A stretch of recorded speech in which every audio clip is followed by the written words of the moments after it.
Maruti Chiranjeevi flex printing sub register office ఎదురుగా Kurichedu road Darsi. మీరు ఏ టైంలో అయినా ఫోన్ చేసినా ఫ్లెక్స్ ప్రింటింగ్ చేయబడును. మా ప్రత్యేకతలు political banners, marriage banners, shop board plates, car posters, visiting cards, function cards తక్కువ ధరలలో హై క్వాలిటీతో సకాలంలో చేసి ఇవ్వబడును. Shri Maruti Chiranjeevi flex printing sub register office ఎదురుగా కురిచేడు రోడ్డు దర్శి. సెల్ 9985733337.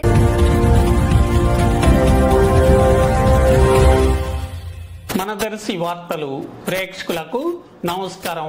వార్తలు సమర్పిస్తున్నది మీ గంగిశెట్టి రామస్వామి. మున్సిపల్ కార్మికులు వారి న్యాయబద్ధమైన డిమాండ్లను ప్రభుత్వం పరిష్కరించాలని రాష్ట్ర వ్యాప్తంగా 15 రోజులుగా సమ్మె చేస్తుండగా, అందులో భాగంగా దర్శిలో కూడా మున్సిపల్ కార్మికులు సమ్మె చేస్తుండగా ఈరోజు ఏఐటీయూసీ జిల్లా అధ్యక్షులు సయ్యద్ యాసీన్ హాజరై మద్దతుగా ప్రసంగించడం జరిగింది. అలాగే టీడీపీ దర్శి మాజీ ఎమ్మెల్యే నారపశెట్టి పాపారావు, అలాగే మున్సిపల్ చైర్మన్ నారపశెట్టి పిచ్చయ్య, అదేవిధంగా పలువురు వార్డు కౌన్సిలర్స్తో కలిసి మున్సిపల్ కార్మికులకు సంఘీభావం తెలిపి ప్రసంగించారు.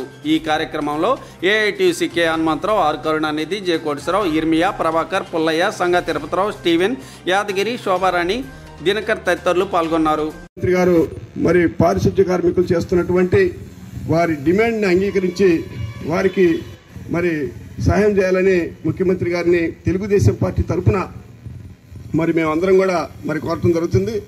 ఈరోజు ఈ తెలుగుదేశం పార్టీ తరఫున మరి చైర్మన్ పిచ్చయ్య కానీ, అటు వైస్ చైర్మన్ స్టీవెన్, మరి కోటయ్య కానీ, అయితే ఇంకా తెలుగుదేశం పార్టీ మరి పట్టణ అధ్యక్షుడు వాసు గారు, మరి అట్నే తిరుపతిరావు గారు, శోభారాణి, ఇంకా దినకర్, ఇంకా అందరూ కూడా తెలుగుదేశం నాయకులు కూడా ఈరోజు వారికి సంఘీభావంగా వారు చేసేదానికి మరి వారు అడిగిన వారిని మరి ఇచ్చేంత వరకు కూడా వారికి సహాయ సహకారంగా వారికి సహాయంగా ఉంటామని మరి తెలుగుదేశం పార్టీ తరఫున మరి చెబుతున్నాం.